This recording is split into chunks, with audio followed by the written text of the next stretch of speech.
up, guys? Welcome back to the channel. Welcome to another installment of Free It Friday. If you're new to the channel, go ahead and click subscribe now so you can stay tuned for all of my future videos and uploads, especially on Free It Fridays, where I open up a cast of either a Mustang, exotic, or anything that I have a duplicate of. I will open it for you guys to give you an up close and in-depth review of it outside of the blister, because the blister does hide a lot of cool details. The car we're doing today is out of the RTR lineup. It is the Von Gittin Jr. 69 Boss 302 in black with the lime green. If you guys don't know, RTR stands for Ready to Rock. I do have a few of the RTR performance parts on my actual Mustang, and they're really good quality, and his team is amazing. I love the color scheme that he goes with, the black and lime greens. This one is a gloss black, but there is some matte black tampo work on there. It's not the first 69 Boss 302 for Hot Wheels. This is a new cast for 2020, but the 69s have been around for a while. There's been different versions, the full metal body. This one's plastic base. We can review this cast versus a cast from 2010. So let's get this bad boy open and see what it looks like up close and personal. Alright guys, look at this. Very, very nice. A little dusty, but man, that black looks good. You can see the matte black tampo work on here. The hood pins are actually pressed into the cast. They're not just painted on. Of course, it does have silver tampo to kind of make them pop out a little bit.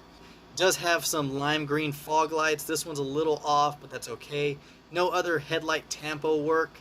It does have the black MC5s with the green lip, black plastic base, the black interior, everything's black. And if you look real close, you can see the RTR and Hot Wheels logo right there on the windshield.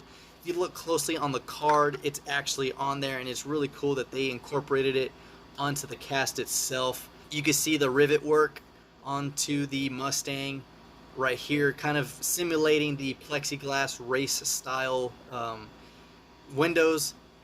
And it does not have the roll cage. The older cast did have the really thick, awkward sized roll cage in the interior.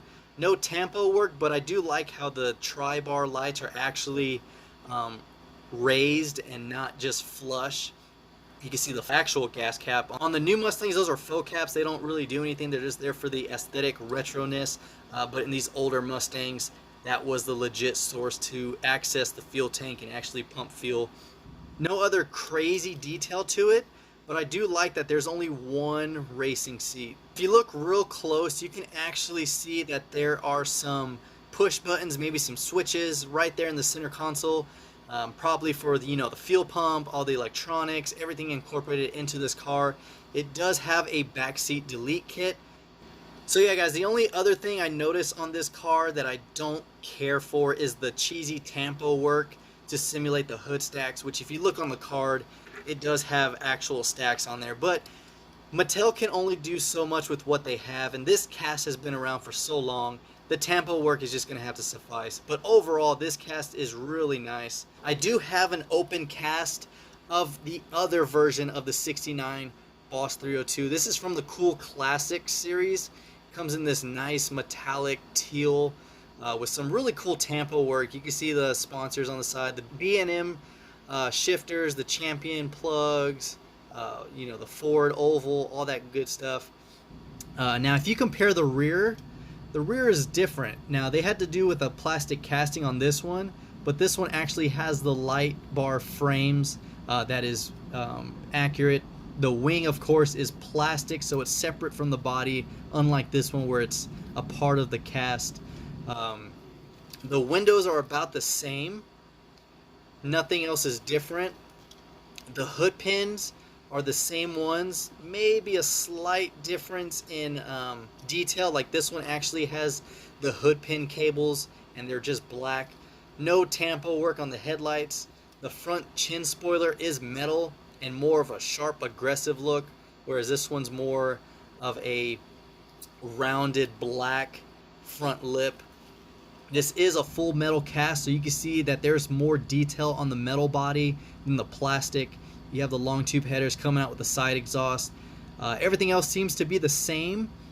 The only difference is this one's actually licensed as a 69 Ford Mustang Boss 302 made in Malaysia, but this one is used under license, and it's a 2010 made in Thailand. So this one doesn't carry the Boss 302 name on the actual base, whereas this one does. And like I mentioned earlier, how this one doesn't have that silly thick roll cage on the inside, this one does. You can see how bulky it is. It sits right underneath the windshield, so it does give it a chopped interior. You can't really see the full detail of it, but it's the exact same detail. You can see the little switch panel that's in there, the single seat. The back seat still has the same detail. Nothing interior wise changed except for the roll cage. And I'm surprised they didn't put it in here. I don't know why. Maybe it was for cost savings of plastic. But still a really cool piece. They still managed to use the same style wheels. But yeah, guys, this is the Vaughn Gittin Jr.'s RTR 69302. Hopefully you enjoyed this video. If you did, give it a thumbs up. Let me know down below. Until next time, this is the Mustang Hunter. Peace.